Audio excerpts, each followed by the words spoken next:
Pray. But don't pray haphazardly. Don't pray casually and without intentionality.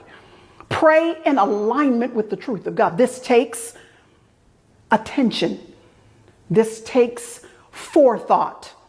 This takes intentionality to make sure you know what the promises of God are so that you can line yourself up in prayer with what it is that God has already said. Someone asked, why do we pray when God has already promised it?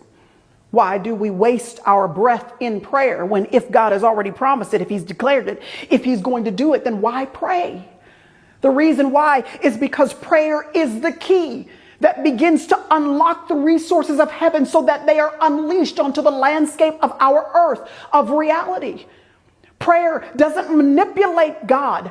It just gives us access to the things that God already plans to do for us anyway. Prayer is this beautiful opportunity that he gives us to be a partner with him in seeing his kingdom come and his will being done on earth as it is in heaven.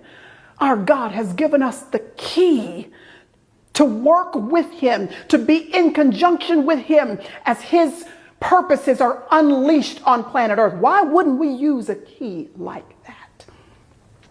So when we see and hear and understand God's promises, it shouldn't dull our prayer life and make us lazy in prayer. Instead, it should ignite our prayer lives with an extra measure of confidence and assurance that we would otherwise lack. Now that we know God's promises, instead of floundering in our prayer lives, now we've got some concrete truths to rest what we're saying on.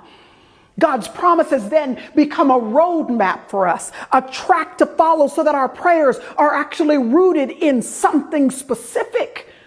God's promises become an arrow that point us in the right direction, and in and of themselves, those prayers actually then become the destination too.